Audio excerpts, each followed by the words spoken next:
I've got a question. How long do you think we humans have? How long does the human race have? Ooh. Um, Oh, wow.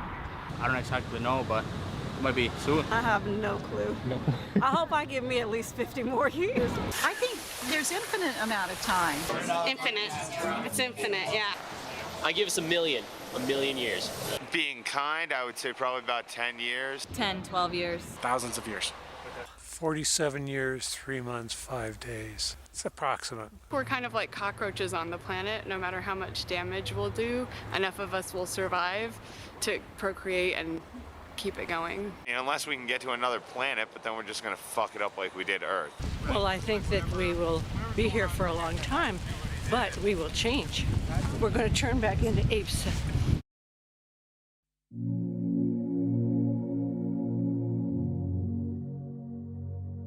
Have you ever wondered what would happen if a single species took over an entire planet? Maybe they're cute, maybe they're clever, but lack a certain, shall we say, self-restraint? What if they go too far? What if they go way, way, way, way, way too far? How would they know when it's their time to go?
Due to our release through factories and automobiles every year of more than 6 billion tons of carbon dioxide, our atmosphere seems to be getting warmer. This is bad?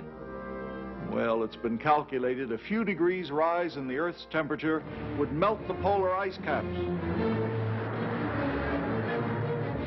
And if this happens, an inland sea would fill a good portion of the Mississippi Valley. For in weather, we're not only dealing with forces of a far greater variety than even the atomic physicist encounters, but with life itself. That was 1958. We've known about the dangers of climate change for 6 decades. Back then, there was so much air pollution it would actually block out the sun. There was so much water pollution, rivers caught on fire. Forget throwing plastic bottles into the water. We tossed our cars in there. We also knew someday we'd run out of oil. For millions of Americans, this may be the worst weekend they've ever faced for finding gasoline to give them the automobile freedom they take as their due. I never doubted humans would find a better way, and I wanted to be part of it. A scientist sounded the alarm, and the modern environmental movement was born. Unless we do bring these chemicals under better control, we are certainly headed for disaster. Students all across the country organized the first Earth Day. At this point in time, it's very, very fashionable to talk about the environment, but as every day proceeds, we find very, very little concrete being done. As for me, you might say I was an early environmentalist. When I was 9 years old, a bulldozer began knocking down the woods near my home. I retaliated by putting sand in its gas tank. When I grew up, I became a tree hugger and moved to the wilds of northern Michigan to build a sustainable homestead and commune with nature. I wired my cabin for solar panels and heated with wood instead of fossil fuels. I wrote about sustainable living and environmental issues for the Mother Earth News and several news outlets. I traveled the country documenting invasive species, ecosystem collapse, and species threatened with extinction. I covered protests against destroying mountains for coal, and was once even confronted by the BP police. You're a journalist? Yeah. By all means, you can take all the pictures you want. Okay. We'll write a report, and then we have to send it to the FBI and the U.S. Attorney's Office. They'll call you. Through all of this, I kept wondering, why are we still addicted to fossil fuels? So I decided to begin following the green energy movement. What better place to check out how our renewable energy revolution is coming along than a solar festival in the Green Mountain state of Vermont, powered by 100% solar energy.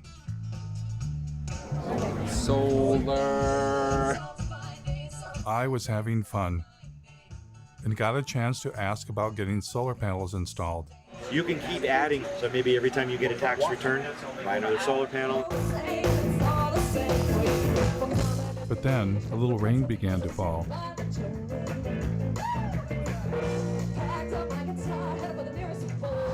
My cameraman noticed some commotion behind the stage. Did you guys set up here? This is our biodiesel generators in case we lose the power. Oh, so the festivals run off solar energy primarily? Primarily. We need to bring some of this stuff in just because we want to make sure we have enough power to not kill our fancy toys that we have lighting the stage. But the biofuel generator wasn't enough, so they wound up plugging into the electrical grid that we all use. The other inverter operating, it's actually pulling power in from the grid, charging the batteries. It's running backwards from the way we originally intended to do it, but... That was disappointing. But after all, it had been raining. Maybe next time things would go better.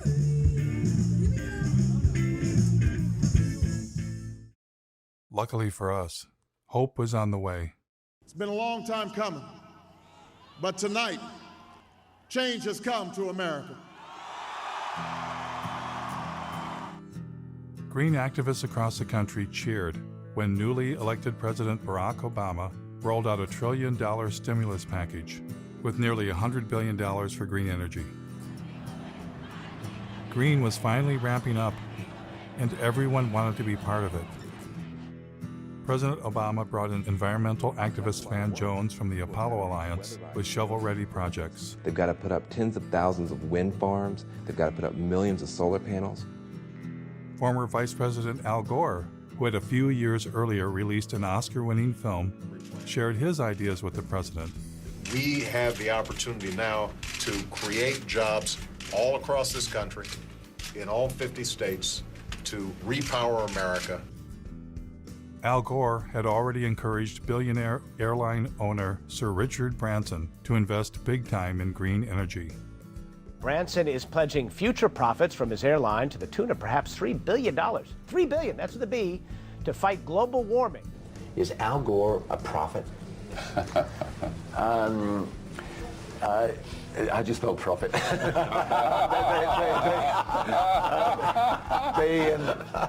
Investors came forward. Investor Vinod Khosla, known as the father of the clean tech revolution, has poured over $1 billion of his own money into some 50 energy startups. Major banks were eager to get involved. By 2020, we think renewables will require $395 billion on an annual basis. Robert F. Kennedy Jr. was both on the board of major environmental organizations and was leading a green energy investment group. We build wind farms, we build solar farms. Once you build our plant, it's free energy forever. The Sierra Club received $50 million from billionaire and former New York City Mayor Michael Bloomberg. Their mission, fight coal and promote clean energy. So with the mayor's gift, here's what will happen. We'll have a large and aggressive presence in 46 states. It's time for America to find a new energy path, one that takes us beyond coal. And then Bill McKibben, one of the nation's leading environmentalists and author of a breakthrough book called The End of Nature, formed an organization called 350.org with the mission of igniting a global climate movement. Can I show off my necktie for a minute? Because they made it for me yesterday. It's got that 350 on it because it's the most important number in the world. Things were looking up, and the green energy revolution was underway. Michigan had been hit hard by the Great Recession, and hundreds of millions of dollars in green stimulus money was arriving. Now, to do their part for the new green economy, General Motors introduced a new line of electric vehicles. When the Chevy Volt was ready for release, I attended their press conference. So these electric vehicles are ready for public consumption, and we're ready with the infrastructure, with the rates, with the communications. I am extremely grateful to be here today, and in fact, this is a chance for me to say thank you more formally. The Chevy Volt is upstairs. We'll be able to take a look at it. We've got about 1,000 photos. Yeah. This is the plug.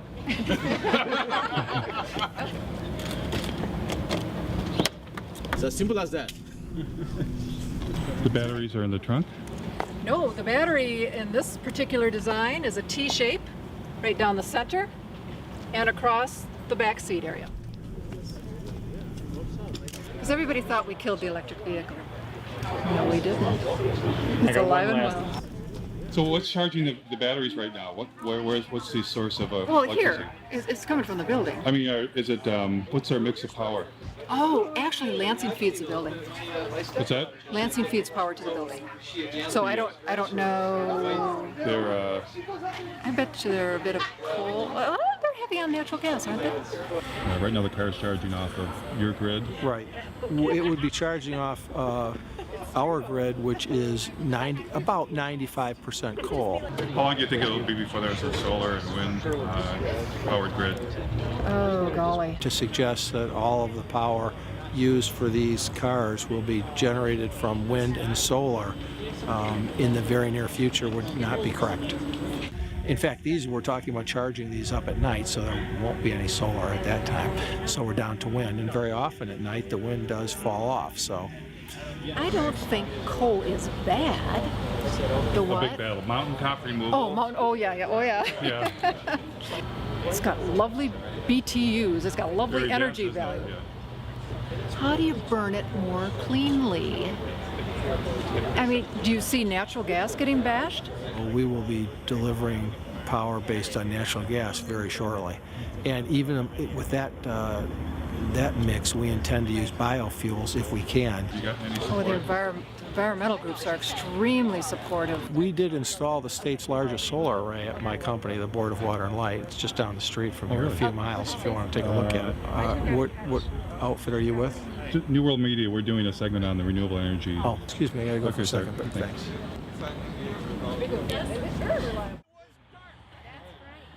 I decided to take him up on his offer to check out their football field-sized solar array right down the street. What we're trying to do with this kind of a tour is get a sense for what they've already done as an indication of what we could do to push the envelope even further. We took a hard look at wind and determined that, around here there's not any real good wind coming through all the time. That's what we liked about solar. You would get the power when you most needed it. Pass these around, look at them. They are pliable. Made in Michigan, that was another good thing. Although the efficiency of these panels is only about just under 8%. If you happen to be NASA and you happen to own a rover running around Mars, they have very efficient panels. But we can't afford those at about $1 million a square inch. How many homes would this array provide electricity for? The standard answer that we tell everybody is we're providing enough to meet the peak requirements of 50 homes. However, for most of the people that look at it a little bit closer, we generate about 64,000 kilowatt hours a year. Our average customer uses about 6,000 kilowatt hours a year. 6,000 into 64 is just a little over 10. We can meet the energy requirements for 10 homes over a year. Will that be an incentive to put more solar on? Well, if you wanted to make all of the energy required for the city of Lansing over a year, well, how about you'd have a solar array that was 3 miles by 5 miles. Right, but we're not going to do that. But I mean, what would? My friend from the Sierra Club wanted him to be more positive, but he was not interested. As a consequence of the big push for green energy, wind farms were rising around the nation, including near my home in northern Michigan. We've done coal and nuclear for years. We've been trying to get in more into the renewable side.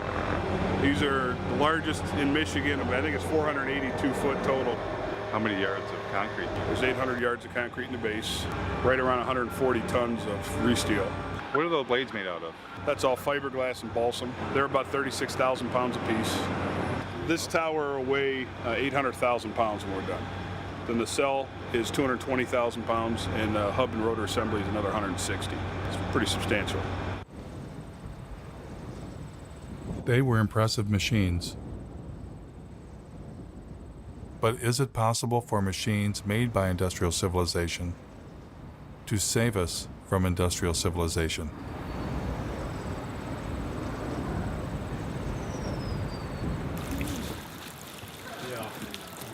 In environmental leader Bill McKibben's home state of Vermont, the Green Mountain State, a site was being cleared for the installation of wind turbines. A group of citizens was concerned about how the construction might affect the mountains they love. I joined them for a tour. It's going to be 21 turbines. 21. Yeah. On this In this project. Yeah. The estimate was maybe there would be 3 full-time jobs. If the goal is to try to make Vermont the leader in climate change, I appreciate looking to the sky in the hopes that we can do that. But more importantly, I'm personally looking at the ground thinking this is not the kind of legacy I'd want to leave to my kids. When I was a kid, we'd go hiking in these woods. We would be able to drink from the waters down the hill here, and now you have to question that. And how long are these towers supposed to last? 20-something years. I know. It's just. Oh, wait a minute. You're kidding me. It's a nanosecond. 20 years? Oh, it's a nanosecond in the time of energy. Does anybody consider that this is mountaintop removal for wind instead of coal? Yeah, and we've even had people say if you can do mountaintop removal in Kentucky and West Virginia for coal, then it's about time that the rest of the country shared in the mountaintop removal too. Hello. I think they're going to tell us to move back. The thing is you've got to have a fossil fuel power plant backing it up and idling 100% of the time. Because if you cycle up or cycle down as the demand on the wind comes through, then you actually generate a bigger carbon footprint than if you just ran it straight. Do you ever go to things where they just go, well, that's not true, it doesn't matter, we're going to have the smart grid? Doesn't make any difference. You still got to have it idling, because let's just say the wind stopped right now. Just stopped for an hour. You've got to have that power. What do you do? I'm a environmental health and safety consultant. I usually work with businesses to help them do things, but I would never work with scum like this. You didn't get me on camera doing this, did you? Not being judgmental or trying to play God, but we've got to deal with population growth and sustainable resources. We've all got to cut back. All this energy is supposedly going to heat a water park. We can find unique and different ways to waste energy. This is not a Vermont company. I mean, Green Mountain Power will be bought out by Gas Metro, and Gas Metro is owned by Enbridge, as I understand it, which is a big company, resource company in Canada, which is exploiting the tar sands, that wants to build the XL pipeline. See, they're all in bed together. it's still we don't know the whole story. Have you asked Mr. McKibben to come see this? He thinks anything renewable is good. Yeah. So that's what I've heard people say. This is...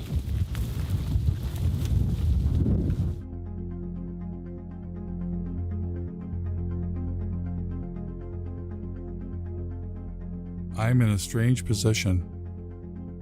I'm against our addiction to fossil fuels and have long been a fan of green energy. But everywhere I encountered green energy, it wasn't what it seemed.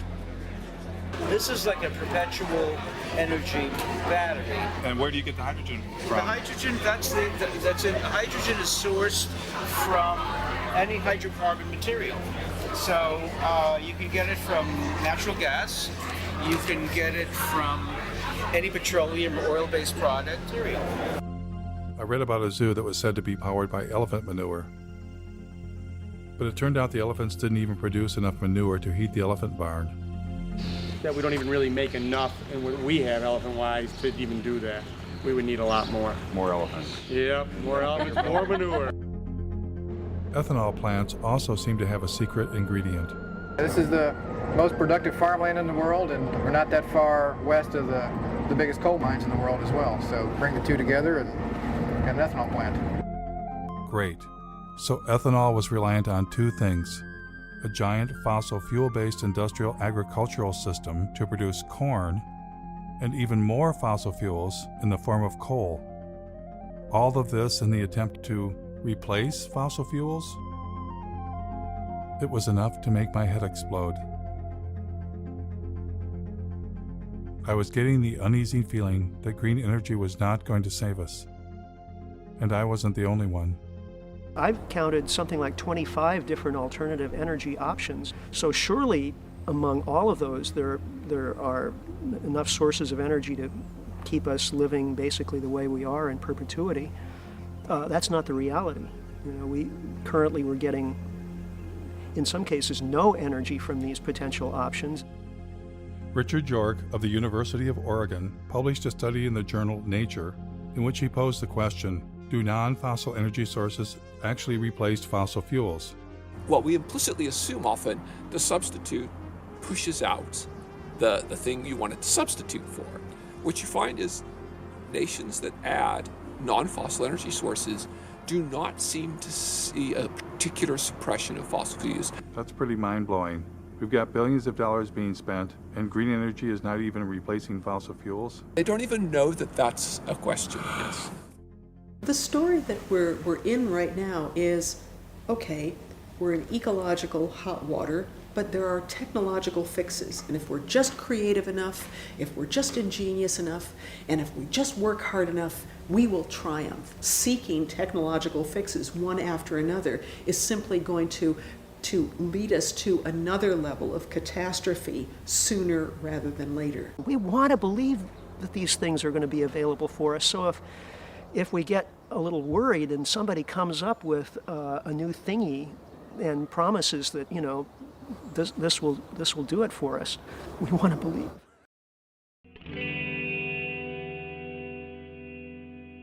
Because we're a little worried. Are we desperate to accept any idea that sounds alternative or green? Are we avoiding looking too closely because we don't want to know the answer? Ozzie Zenner, a visiting scholar at UC Berkeley and Northwestern University, was asking some of the same questions. I mean, I thought that solar and wind were probably very good solutions. I mean, it wasn't really even that long ago. One of the most dangerous things right now is the illusion that alternative technologies like wind and solar are somehow different from fossil fuels. Well, I hear a lot of the times that solar cells are made out of sand. Have you ever thought about solar panels? The main ingredient that makes them work is silicon or sand. This is the raw material chips are made of, sand. They don't use sand at all. So they use, I'll show you what they... So this is one of the ingredients. It's actually mined quartz.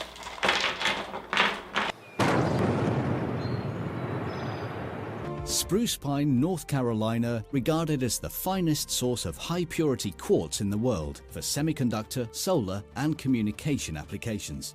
But you can't use sand because sand has too many impurities. So you start with a very high-quality quartz and a very high-quality coal. And then you put those two together into an arc furnace and you melt them. The quartz is then melted with coal in a large furnace at temperatures of up to 1,800 degrees. So you need more coal to do that. So I'll get another coal out. Since when we melt these together, we get silicon metal and carbon dioxide. And the carbon dioxide just goes off and you got rid of the carbon, you're left with silicon metal. This is not clean coal. Not clean coal. Ozzie Zenner said it was an illusion that renewables were replacing coal or any fossil fuel. Environmental groups continued telling a different story. We've already seen more than 25% of the U.S. coal fleet has already either retired or is on a schedule to retire. Coal plants were closing, but Ozzie explained that well-meaning people were being misled. NV Energy is now going to go ahead and shut down the plant and go with renewable. One of the largest solar plants, and that's going to happen right behind me. Since you can't replace a coal plant with solar, they're actually replacing the coal plant with 2 natural gas plants. And natural gas is a fossil fuel. This is the Las Vegas cogen natural gas plant. This is one of the facilities that's replacing the coal plant that's being shut down. This is the Sun Peak generating facility. This is the second natural gas plant that was used to replace the coal plant. And you hear the same story in Iowa. Instead of using energy generated by coal-fired power plants, the solar farm will now avoid about 2.1 million pounds of carbon pollution. But then they're building a larger natural gas plant. This is a 650 megawatt natural gas plant. That's 4 times more megawatts than the coal plant over there that it's replacing. And they're doing the same thing in North Carolina, which was the subject of that Years of Living Dangerously series. Duke Energy operates a coal plant right outside of Asheville that is the biggest source of climate pollution in western North Carolina. And we are working to retire that plant and replace it with clean energy. But what they don't tell you is that we're also building a larger natural gas facility. So we'll be retiring a 2-unit, 376 megawatt coal plant. We'll invest $750 million to build a state-of-the-art natural gas plant. When Michael Brune stands up and talks about clean energy, he's using solar cells and wind turbines. This is the new world, 100% clean energy. When Michael Bloomberg stands up and says cleaner energy, he's talking about natural gas. Create cleaner energy, solar, wind, and natural gas. In fact, the Sierra Club's Beyond Coal campaign actually coincides with one of the largest expansions of fossil fuel production that we've ever pulled off, most of that being natural gas. Ozzie's assertion that renewables were not replacing fossil fuels, if true, would upend all of our assumptions about green energy and what was going to save us. What would happen if I asked the same question to industry insiders? Like, where do solar panels come from? Well, you have to start with a mine. Or, what's stopping us from running the world on 100% solar and wind? Well, intermittency is one of the major challenges. Grid stability. The sun's everywhere except when it's not there. There's a lot of developers that were flocking to California wanting to connect their solar farms and wind farms. The utilities would turn to me and my team to help them look at what the impact to their grid would be. When we add solar cells or wind turbines to a grid, do we get to shut off a coal plant? That's certainly the goal. The problem is, or the difference is that renewables are intermittent. All of a sudden a cloud cover could come over and your solar generation could drastically decrease. And if you don't have something else there to meet whatever the load is at that moment, then you're going to have power outages. So we don't get to turn a fossil fuel power plant off when the sun is shining or the wind is blowing? Well, it's not that easy. We need to be able to back up that power to keep the system steady all the time so it doesn't collapse. Most likely that's through fast-acting gas plants, but also what we call the baseload plants, either nuclear or coal, that are on all the time, but that maybe can be dialed down during the day and dialed up when demand starts rising. Does it affect the efficiency to turn fossil fuel power plants on and off? Oh yeah, they don't like to be dialed up and down. It does make, that's wear and tear for them. Turning them on, turning it off, there's energy used and lost at any time. Kind of like when you turn on your car and off, you use a little extra gas to get it turned on. I do still think you have to maintain a base load of some kinds. What's the solution then? You need energy storage. Without storage, you can't count on it. If you can store the energy that's created off of things that are intermittent, like solar and wind, you can store that, then you're reducing your need for a baseload. But would adding storage like batteries increase the carbon footprint? Yeah, absolutely. In a big way, actually. And as more energy storage gets on the grid, it has a mass scale implication. When I looked up how much battery storage there is, it was less than 0.1% of what's needed. In a couple years, they begin to degrade and need to be replaced a few years later. I learned that the solar panels don't last forever either. Some solar panels are built to last only 10 years, so that it's not as if you get this just magic-free energy, right? I don't know that it's the solution, and here I am helping to sell the materials that would go in photovoltaics. And so, to overcome profound limitations of solar and wind, rarely discussed in the media, a new generation of technology was rising in the California desert. What is this? What we're using is a field of mirrors to focus sunlight onto a tower. The power plant itself, at 377 megawatts, will be the largest of its kind in the world. This will become the biggest solar plant in the world.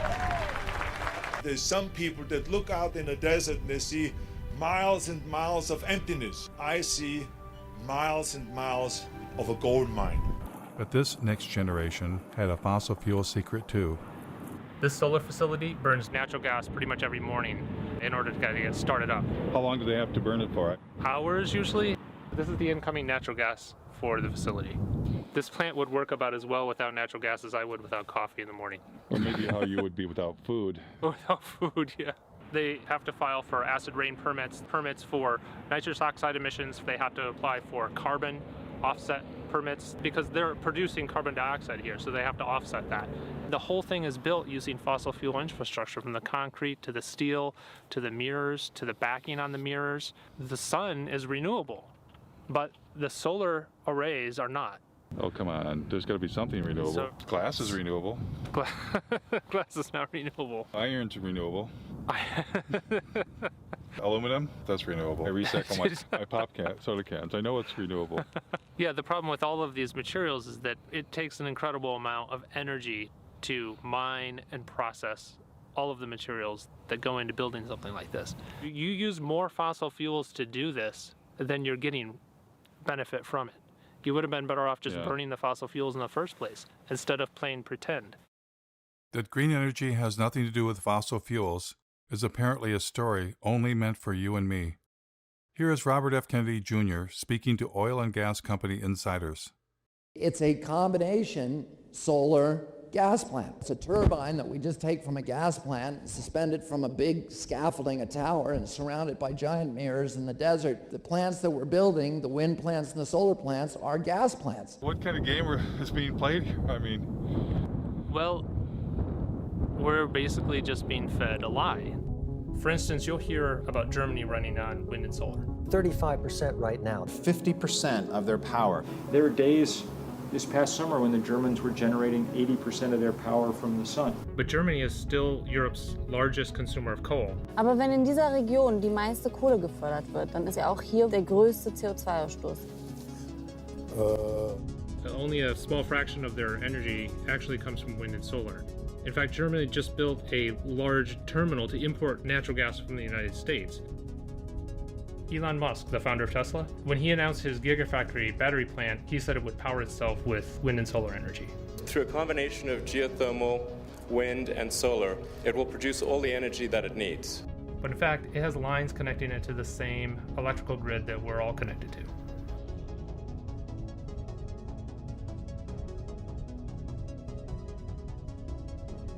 Electric cars, wind turbines, and solar panels use rare earth metals. And in fact, the rare earth mine is right up the street from here. In mining these deep deposits, about 90% of what they pull up out of the ground contains uranium, thorium, and low level of other radionuclides. Radioactive waste that has to be disposed of somehow. They kind of turn into a paste and spread it over the desert floor. Well, that's good for the desert, right? Yeah, the desert loves that. Tesla's electric cars are built with aluminum, which uses 8 times more energy to manufacture than steel. They use lithium, which also rely on toxic mining. And even more graphite, which is one of the rarest forms of carbon. In fact, the investors wanted to open several new graphite mines after Tesla announced the Gigafactory. Apple claims to be 100% renewable. We never stop thinking about what's best for the planet. We now run Apple on 100% renewable energy. All of our facilities worldwide. And they did chop down a forest to put up solar panels near their North Carolina plant. But they didn't disconnect it from the grid, and they can't. Duke says energy-hungry companies like Apple can never go entirely off the grid. They're still hooked up to our grid. Despite all of the claims, I haven't found a single entity anywhere in the world that's running on 100% solar and wind alone. It turns out, you don't just need fossil fuels to run a place like Ivanpah. You need the devil himself. Or in this case, themselves. All of the mirrors that you see there are built by the Koch brothers, Guardian Glass Industry, a company that they control. Koch Carbon creates a lot of the inputs that are used to create the cement and the concrete and the steel. And not only that, they build the plants that builds polysilicon for solar cells. They actually their own solar line called Solar Molex. From every step of the process, the Koch brothers are there. But they're the evil doers. Yeah, the funny part is that when you criticize solar plants like this, you're accused of working for the Koch brothers. That's the idiocy in all of this. This absolutely cannot extend civilization's life. This relies on the most toxic and industrial processes that we've ever created.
The beauty of a solar facility, and particularly this technology, is that it is so environmentally benign.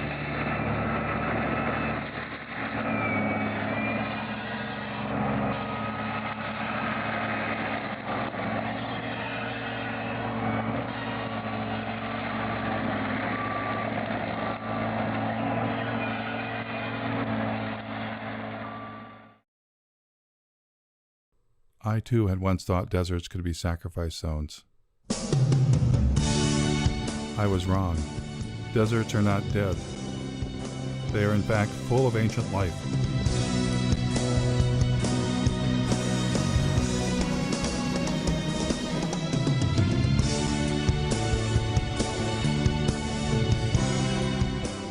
In the desert, the Joshua tree stands, waiting, waiting for the giant ground sloths and the mammoths that shall never return. The Joshua tree depended on the giant mammals to reach up high and eat their seeds, and thus disperse the Joshua tree. But now, stranded in time and space, the Joshua tree awaits a new fate, to be sacrificed in the name of progress. Joshua trees are torn down to make way for solar projects. 23ABC's Cassie Carlisle travels to the Mojave Desert to talk to neighbors. They're not your usual tree, more like something from fiction, but these Joshuas are causing quite an uproar. No, it makes me sick. They're clearing them off, killing them real quick, and now they're grinding them up, getting rid of all the evidence.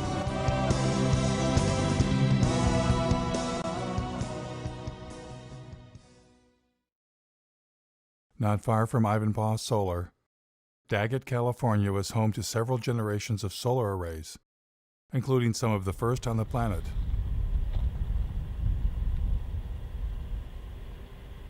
Ozzy and I thought we would take a trip to see where it all began.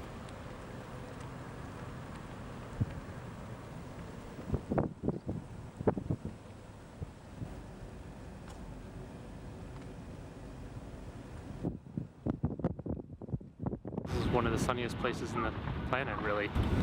This the center of the solar industry. And they've been building and dismantling and building arrays here for about 40 years. Then we happened to run into the mayor of Daggett. I know the solar plants out there. My husband, back in, I'd say 83, 84, they worked out there building that solar plant out there. Yeah, the SEGs. And everybody here worked. How is that held up? Is it the job still here? No, jobs went bye-bye. They have their normal people that run the plant operators and stuff like that, the big wigs, you know, they have that. Where that energy's going, I don't know. Were you originally optimistic that the solar would bring more jobs in the development with people? We really did. A lot of things come into this town, they come and go.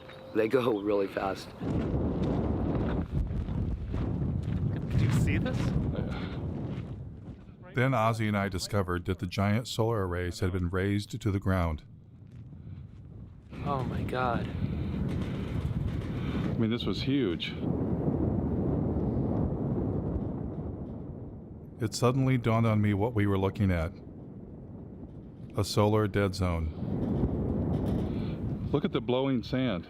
Yeah, there's sand everywhere. There's sand dunes forming around this area. Wow.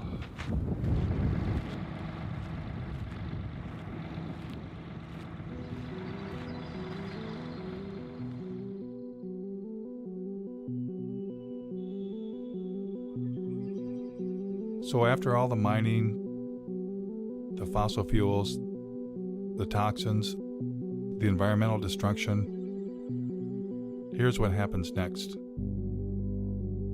Only a few years after it was built, things at Ivanpah began to fall apart. Broken mirrors littered the desert. Yes, these giant solar and wind technology installations may last only a few decades, then tear it down and start all over again. If there's enough planet left.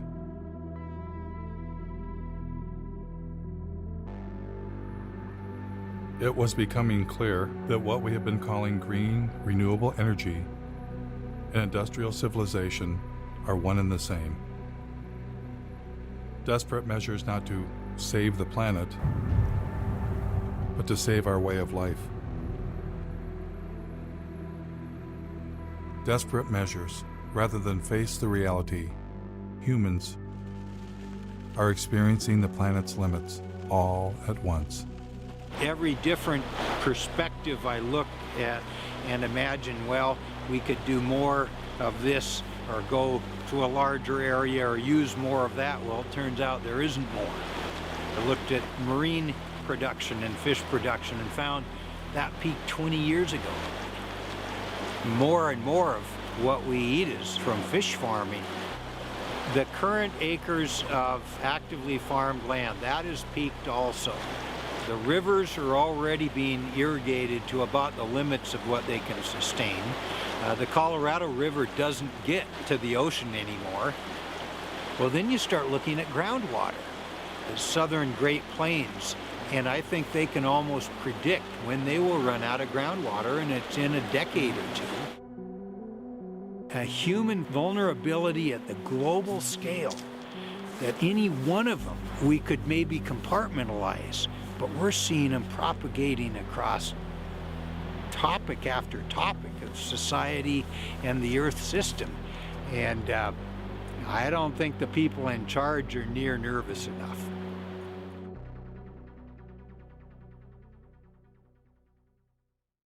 Though each of them takes climate change seriously, every expert I talked to wanted to bring my attention to the same underlying problem. There are too many human beings using too much too fast. As a global community, we really have got to start dealing with the issue of population. Population growth continues to be not the elephant, the herd of elephants in the room. Can a single species that's come to dominate an entire planet be smart enough to voluntarily limit its own presence?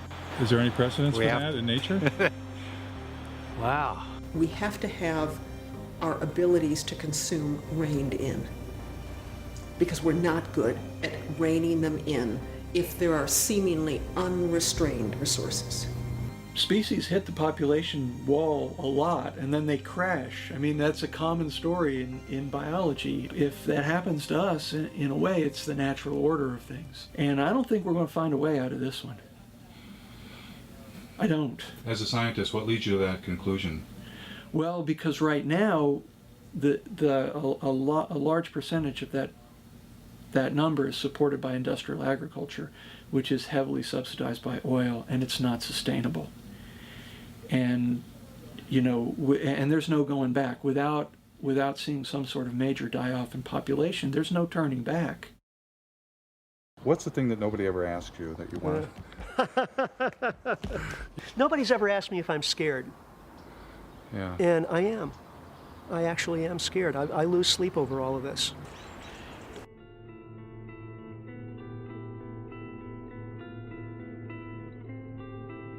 It took modern humans tens of thousands of years to reach a population of 700 million. And then we tapped into millions of years of stored energy known as fossil fuels. Our human population exploded. It increased by 10 times in a mere 200 years. Our consumption has also exploded, on average 10 times per person, and many times more in the Western world. You put the two together, the result is a total human impact 100 times greater than only 200 years ago. And that is the most terrifying realization I have ever had. We humans are poised for a fall from an unimaginable height. Not because of one thing, not climate change alone, but all the human-caused changes the planet is suffering from. So why are bankers, industrialists, and environmental leaders only focused on the narrow solution of green technology? Is it the profit motive? And why, for most of my life, have I fallen for the illusion green energy would save us?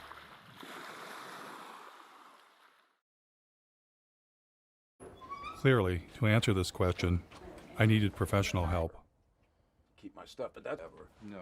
I'd never heard. I'll just be honest with you about my dilemma. You can be my, clinical, social, psycho. It's like the right has religion, and they have a belief in infinite fossil fuels. Our side says, oh, it's going to be okay. We're going to have solar panels. We're going to have wind towers. As soon as I heard you talk about our denial of death, I'm like, could that be it?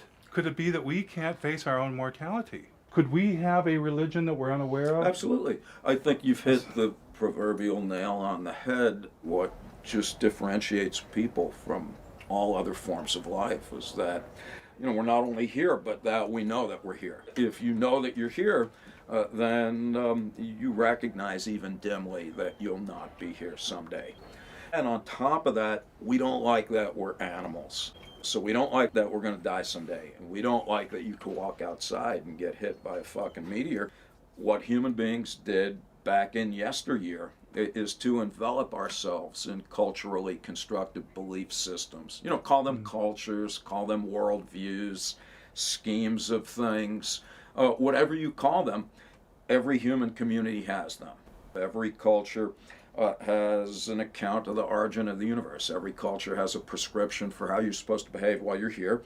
And every culture offers its denizens hope of immortality, either literally or symbolically. Then the question is, well, what happens when you bump into people who don't share those beliefs? Whether you know it or not, whether you like it or not, that's undermining the confidence with which you subscribe to your own views and exposing you to the very anxiety that those beliefs were constructed to eradicate in the first place. If we're to make progress, whatever that word means, or even to persist as a form of life, we're going to need to radically overhaul our basic conception of who and what we are and what it is that we value. Because the people that you referred to earlier, both on the left and the right, that think we're going to be able to discover more oil or solar panel ourselves into the future, where life will look pretty much like it does now, you know, only cleaner and better. Either with more oil or greener Correct. or both. I think that's just frankly delusional. What I'm hearing is that if I haven't come to grips with my own anxiety about death and life and presented with a reminder of that, I'm highly likely to make some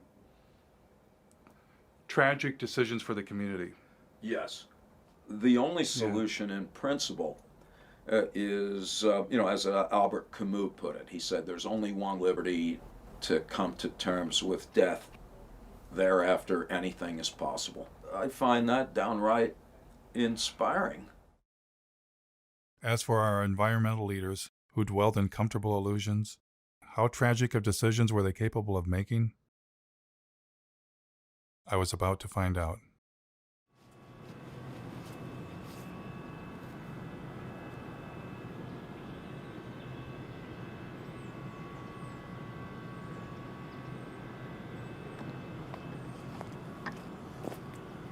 They claim they're just using forest residues, but actually a great deal of what the McNeil facility and lots of biomass facilities burn is whole trees. And as you can see by this pile that's stacked right outside of the facility, these are trees.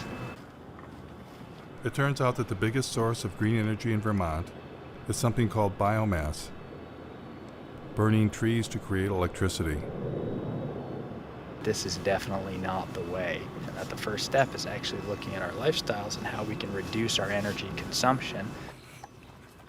This is all the ash that has varying levels of toxic metals, a great deal of radiation, as these trees have been absorbed. Oops, there's a...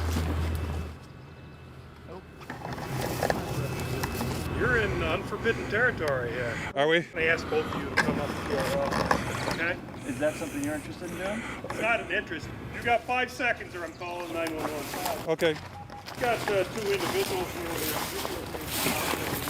Police will be down here in about 2 minutes. But you asked us to leave and we're doing so, I'm so not we're not asking trespassing. you to leave. I'm asking you to come up to the office. Okay, thanks for the offer. Maybe next time.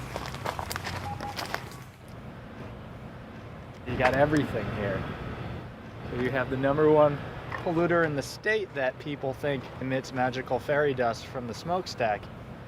The reality is what you have is a facility that burns 400,000 green tons a year of trees. This facility burns 30 cords of wood per hour. That's a hell of a lot of wood. And on top of that, it actually burns natural gas as well.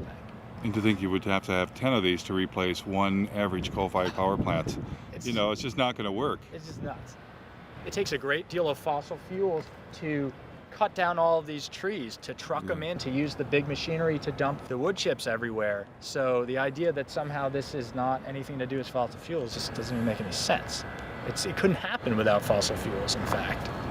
How did the environmental groups get pulled into this? Obviously, the main factor is delusion.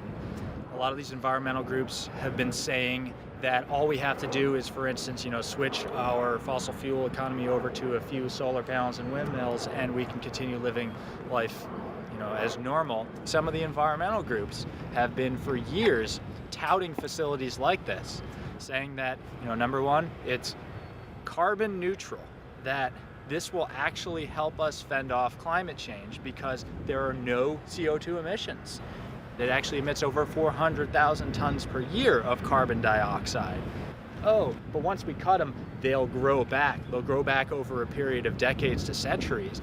But if we cut every tree in the United States, it would be able to power the country for a year, and then what happens when, the streets are gone?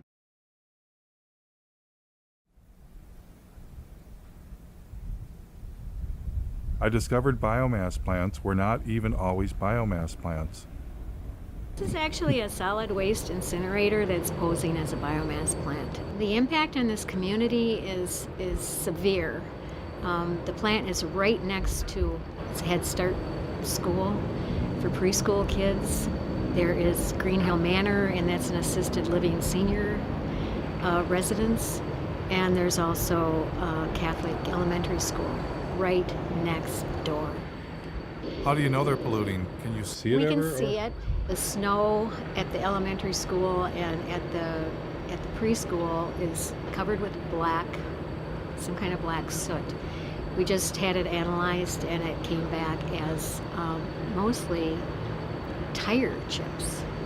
They have to add tire-derived fuel to raise the temperature of the fire, because anybody who's tried to burn green wood or wet wood knows that it doesn't burn very well. But this biomass plant had yet another surprise. They admit that they burn 20.1 tons per hour of creosote-treated railroad ties. Besides that, they are allowed to burn 500 pounds per hour of PCP-treated railroad ties. These are shipped in from Canada. It's not green, it's not renewable, it's not carbon neutral, it's not anything that they claim it to be. Yet, they got $11.5 million grant because it was classified as renewable.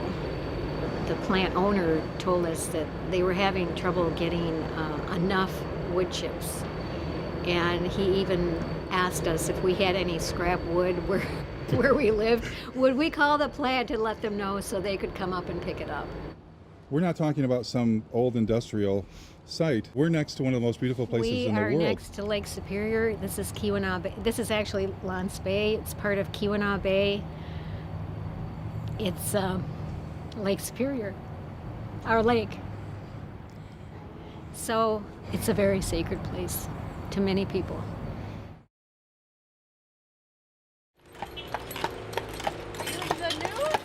No, there's supposed to be a climate change rally.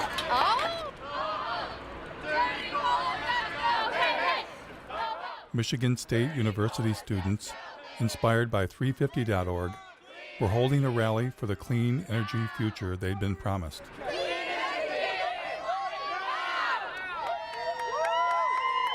Imagine when I found out that it is the largest on-campus coal plant in the nation. The goal is to get the whole world moving beyond fossil fuels. He wants to do a 350 sign on the steps of But it turned out Michigan State had a form of green energy in mind the students did not support. The university contracted with a energy contracting company. They put together like a modeling tool. First 2 or 3 months that the steering committee was using this modeling tool, it didn't even contain data for wind or solar. So there was... Adam told me they were planning on substituting coal burning with biomass burning. The permit that is currently being considered by the state is a permit for 24,000 tons of biomass per year. And the plan is to do that in all four boilers. Unfortunately, the steering committee considers biomass renewable at the moment, which we're not happy with. Michigan State wasn't the only university to go green. I'm happy to announce that Carolina will be going beyond coal in the next decade. Now, as we begin to wean ourselves on coal, we're about to try another alternative energy source, biomass. And who is here to help the University of North Carolina switch from burning coal to burning trees? So it is a great pleasure to be here today to celebrate the remarkable step that the university is taking to say we're going to do our part.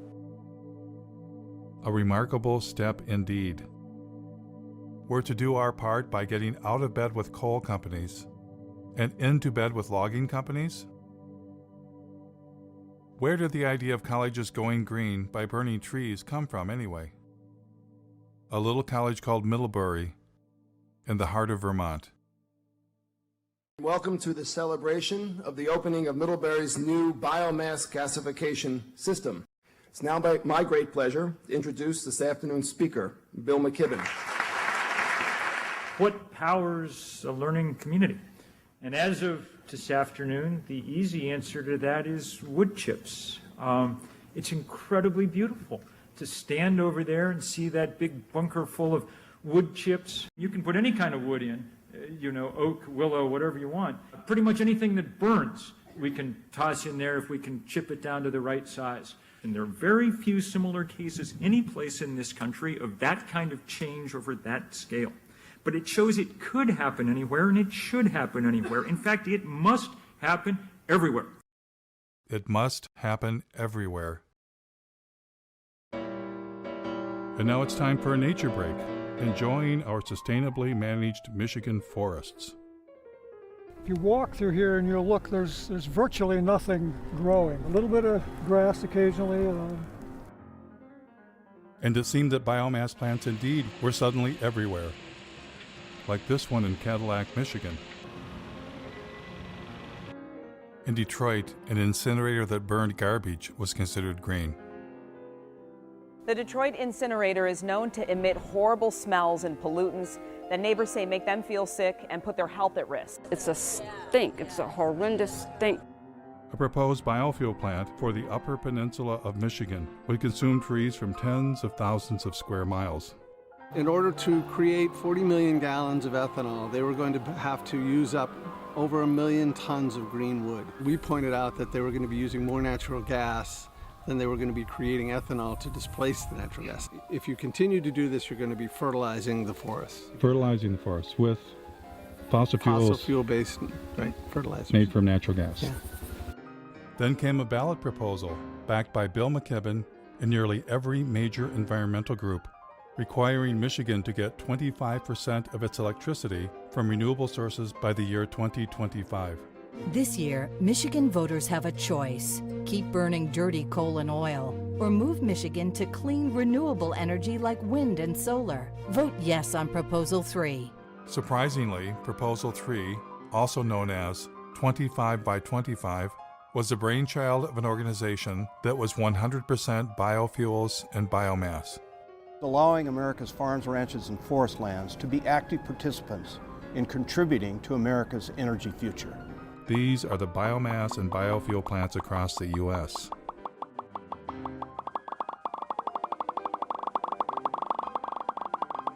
How did this happen?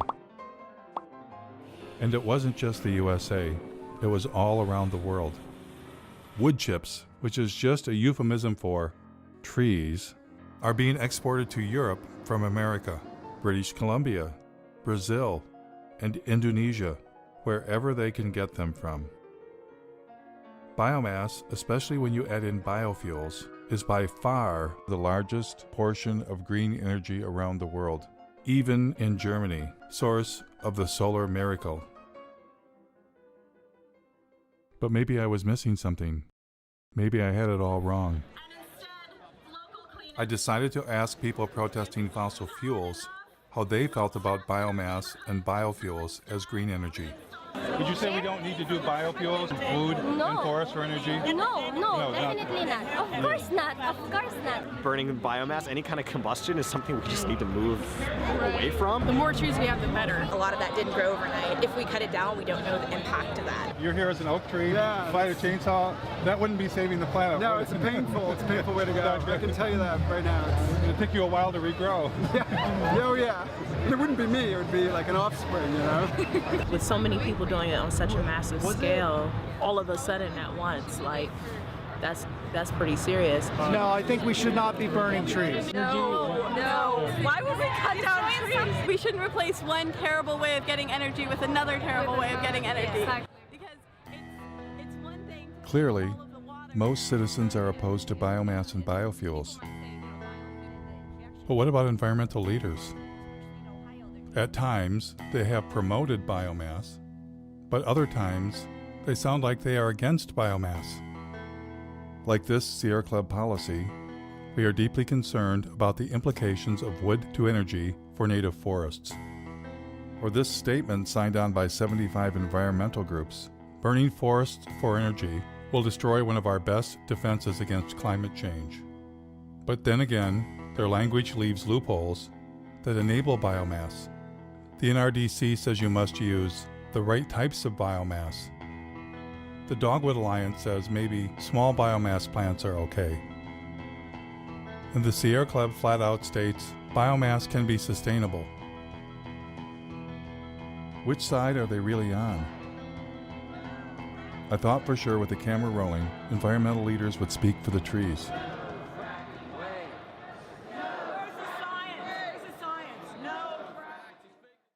We're here to tell a story about what the forests of this state, of our Commonwealth, mean to us. Does your organization have any stance on that? I'm not sure I would say we support it as much as we can wrap our heads around it. We've almost made a peace with the timber industry. I'm just curious, what's your group's stance on using forests for biomass? Biomass is renewable, biomass is sustainable. And I'm with Clean Water Action. We don't really have a stand on it.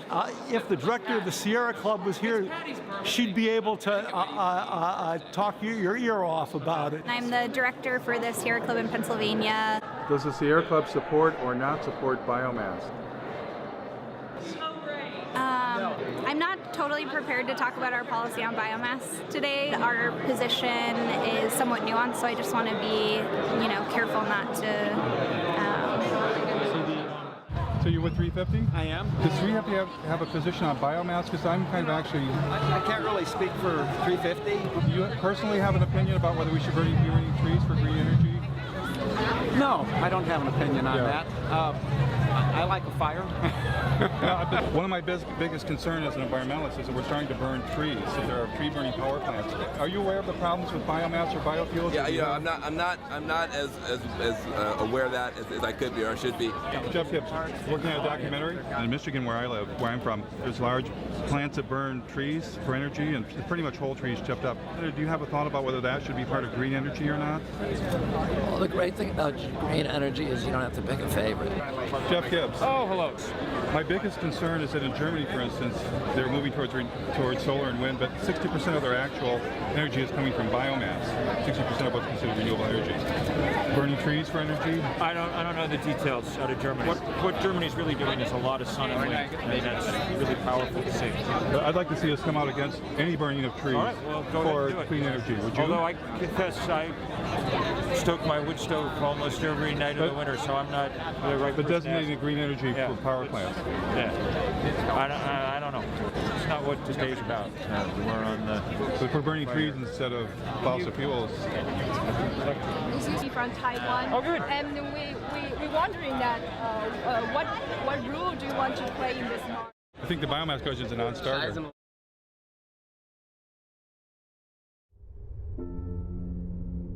I found only one environmental leader willing to reject biomass and biofuels. So we are talking of the old oil economy trying to maintain itself now through another raw material, the green planet. The only reason corn and soya is being planted for biofuel in this country is the subsidies make it profitable. I think the big crisis of our times is our minds have been manipulated to give power to illusions. We shifted to measuring growth, not in terms of how life is enriched, but in terms of how life is destroyed. Her honesty was refreshing. But as for the rest of them, I wondered, what are they hiding? And why are they hiding it? Is it their ignorance? Or is it something else? What if they themselves had become misguided? What if they've made some kind of deal they shouldn't have made and are leading us all off the cliff?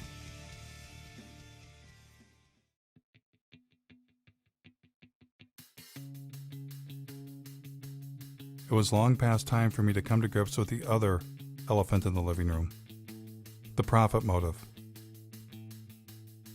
The only reason we've been force-fed the story climate change plus renewables equals we're saved is because billionaires, bankers, and corporations profit from it.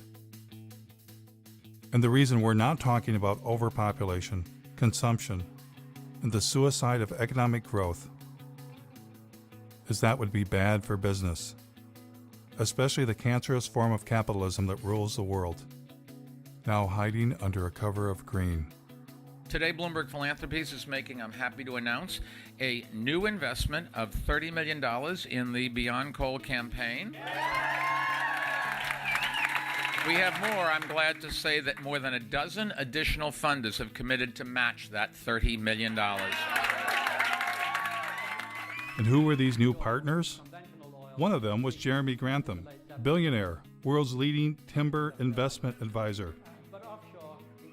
They were not investing in trees to turn them into nature preserves, which might answer another riddle. Why is this name redacted on the Sierra Club's tax return? Would they be embarrassed to take $3 million from a man who made his living selling the forests of the world? Bloomberg bringing a timber investment billionaire to the party was no coincidence. Bloomberg sponsored a UN climate session to discuss ramping up biomass and biofuels around the world. Billionaires were in love with the idea of turning what was left of nature into green profits. Remember when Al Gore had gotten Richard Branson to invest billions into saving the planet? Richard Branson, founder of Virgin Atlantic, powered a Boeing 747 from London to Amsterdam on a coconut oil mixture to highlight the potential of this amazing oil as a clean energy biofuel. Branson had actually invested in biofuels. He was attempting to replace the jet fuel damaging the planet with biofuels that required the consumption of the living planet. And it was game on for the airline industry.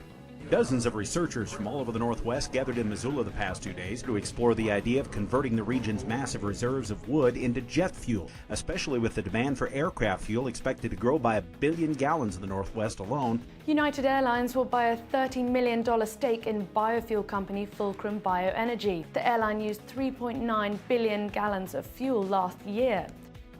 What technology was Silicon Valley billionaire Vinod Khosla hoping to profit from?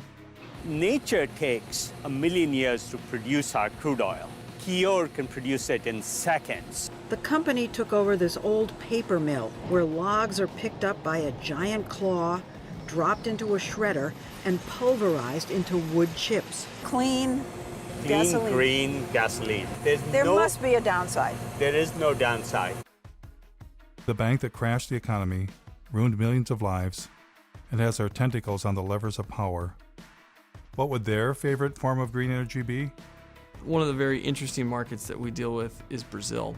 It's unlike any other market in that today, alternative energy isn't really alternative energy. It's so much a part of the fabric of the society. The country began to utilize its vast resources of sugarcane to produce ethanol.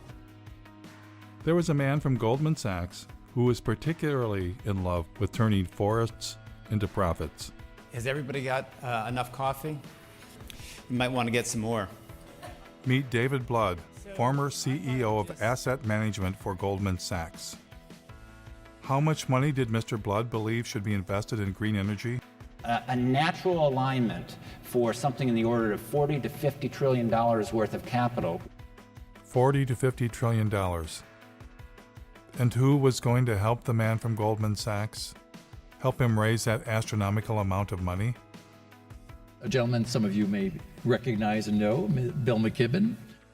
It's entirely dependent on what kind of political will we can muster. And if we do not get this done very fast, then we're not going to get it done.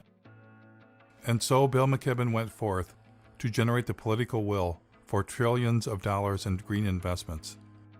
Our next guest has been called our nation's leading environmentalist. And you are, in some sense, the grand poobah of the environmental movement. My guest tonight is on a global crusade. On a global crusade for what? Commit to divesting from fossil fuels. We can't justify investing our money in companies that are basically running Genesis backward. So when you divest from fossil fuels and invest in green funds, what are you investing in? I took a deep dive into Securities and Exchange Commission filings to find out. For instance, in the Green Century funds, recommended by 350.org and Bill McKibben, I found less than 1% solar and wind, and 99% things like mining,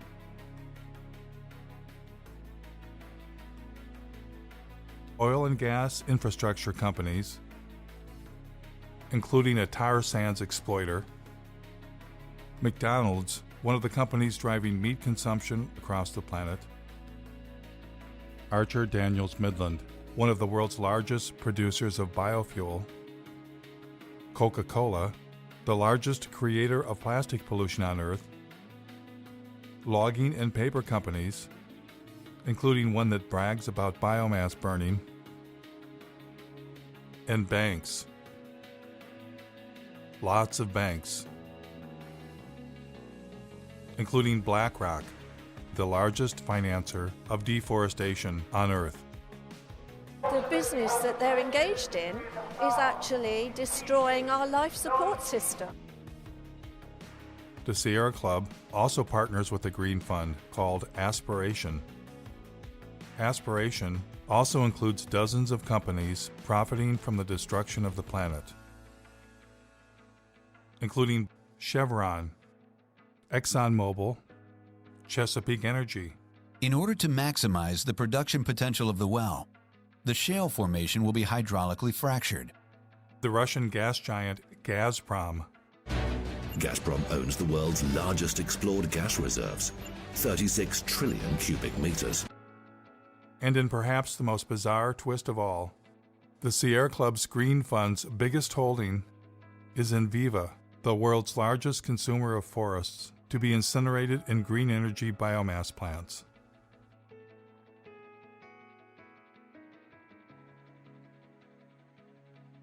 Of course, one investment option is a green fund run by Bill McKibben's buddy, David Blood. And who was the chairman of this fund? Someone familiar.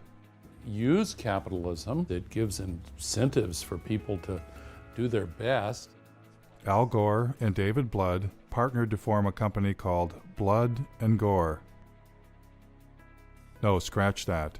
Generation Investment Management. And within this fund, Blood and Gore designated a special investment category, targeting $650 million of biomass and biofuels.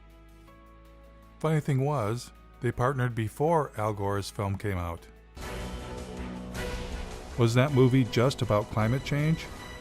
Or something else? On one side, we have gold bars.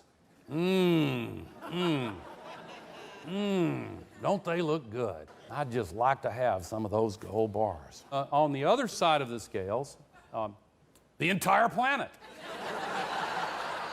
If we do the right thing, then we're going to create a lot of wealth.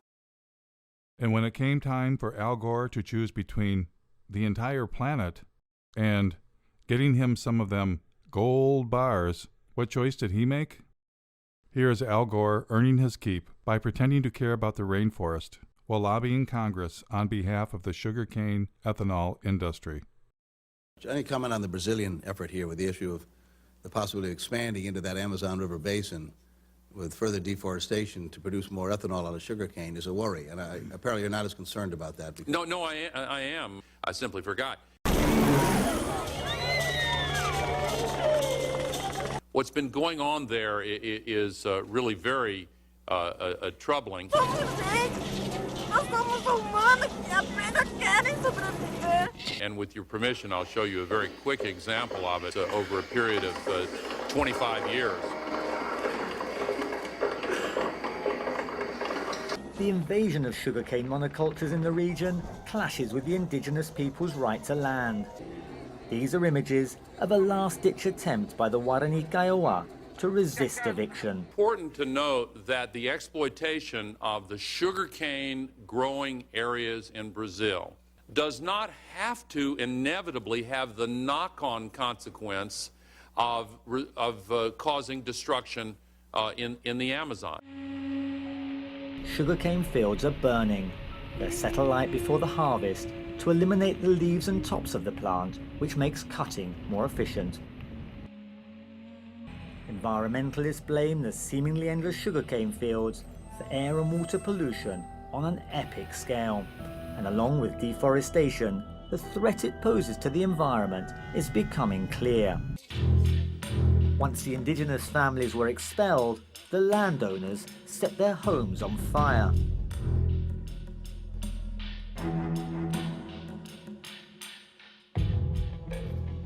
Is there anything too terrible to qualify as green energy? Thank you very much, Secretary Mavis and the US Navy for once again inviting me to speak with you today. The Navy's work to help launch this new fuels industry is invaluable. The U.S. Navy has a special message this year. It is time to turn green. Joining the vessels is what the U.S. Navy calls its Great Green Fleet of warships powered by fuel from renewable sources like algae, grass, and animal fat. Animal fat.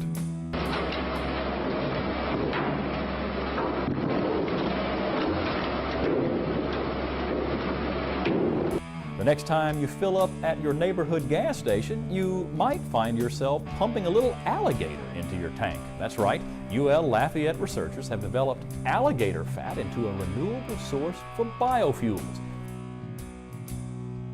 And once we run through the animals, what's next? GE, who brings you nuclear energy and wind turbines, is ready with a plan. I believe that liquid fuels, chemicals are eventually going to have to be made from sustainable raw materials. We believe that seaweed is one of the most attractive opportunities.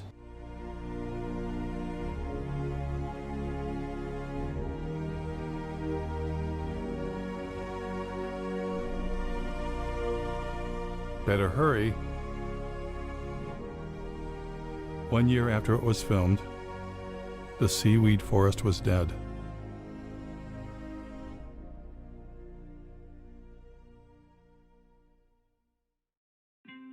You might ask yourself, how could men destroy what remains of nature to enrich themselves? Well, that's why they're billionaires, and you're not. The takeover of the environmental movement by capitalism is now complete. Environmentalists are no longer resisting those with the profit motive, but collaborating with them. The Nature Conservancy is now the Logging Conservancy. We will capture the most important pieces biologically, and there will be another large block sold to timber investment groups. The Union of Concerned Scientists has become the Union of Concerned Salesmen, having taken millions not for science, but to create markets for electric cars. The Sierra Club sells electric cars and solar panels right from their website. The best thing about Sungevity is that they make it easy for you. All that you have to do is to say yes. The New York Times partners with ExxonMobil to bring you the good news about biofuels. Algae-derived fuel could help us meet growing demand. Treehugger.com, which claims to be the largest single source of environmental news, was founded and funded by Georgia Pacific, a logging company. In fact, they are neighbors. Georgia Pacific is owned by our friends the Koch brothers, who are likely the largest recipient of green energy biomass subsidies in the United States. Yes, the merger of environmentalism and capitalism is now complete. But maybe it's always been complete. How is 350.org funded? Well, not very well. Who are your funders? Sure. To the degree that we have any money at all, it's come from a few foundations in Europe which ones? and the U.S. Let's see. I'm trying to think who the biggest funders are. There's a foundation based in Sweden called, I think it's called the Rasmussen Foundation, that I think has been the biggest funder. So you don't get money from Pew or Rockefeller or any of those big?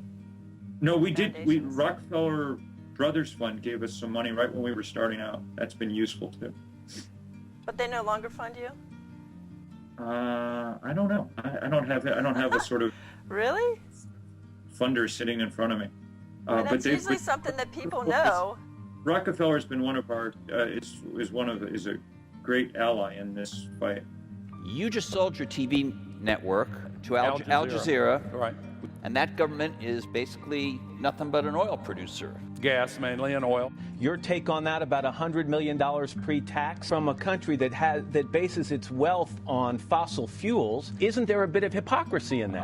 Well, I get the criticism. I just disagree with it. I'm proud of the transaction. You couldn't find for your business a more sustainable choice. What is not sustainable about it? Because it is backed by fossil fuel money. I get it. I get it. And so, if you got yourself an environmental movement and environmental leaders, why not buy the holy day itself? Happy Earth Day!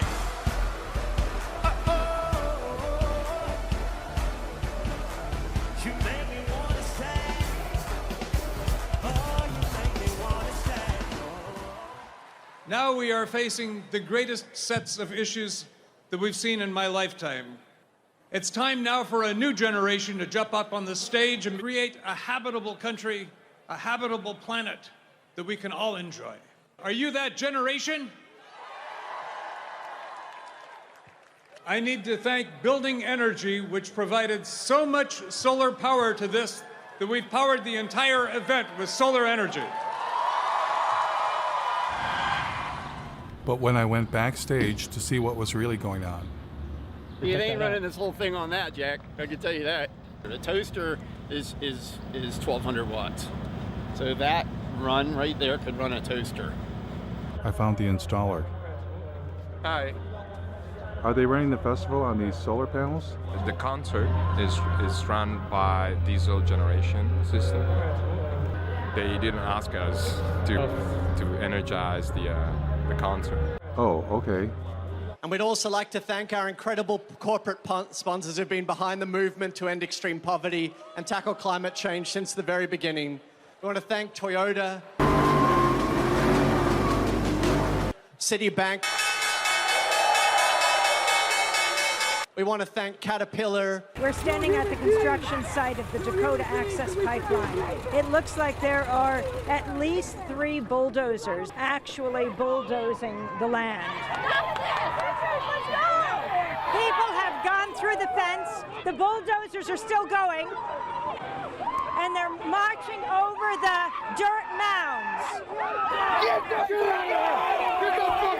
Without these partners, it wouldn't be possible. Let's give them a round of applause, everyone.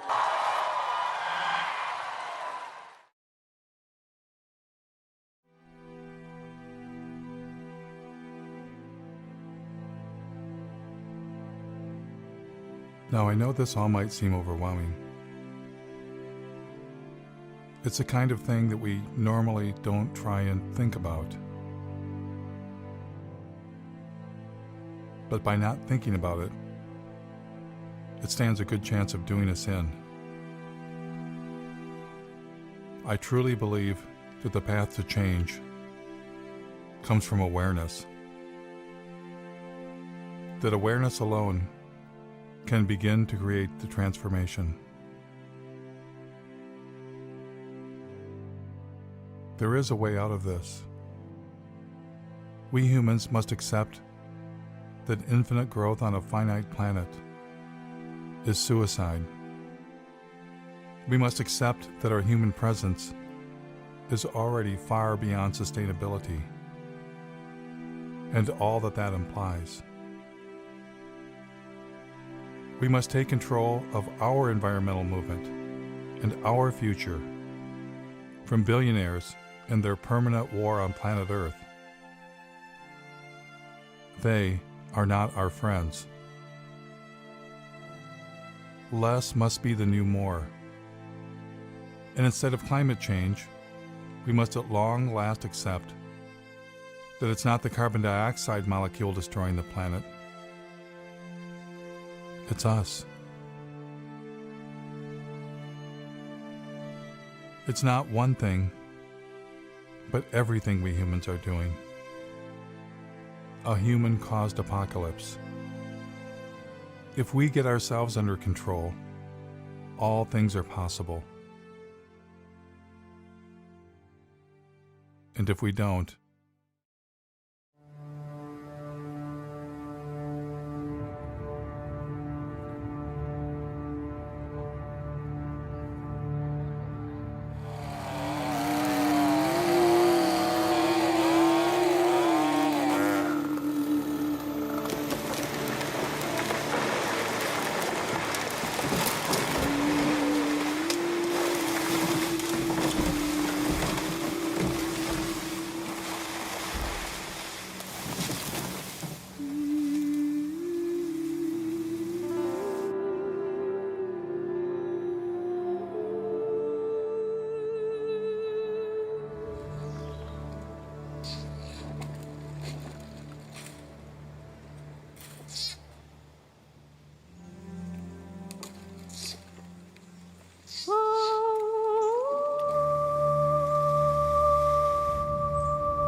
Yeah.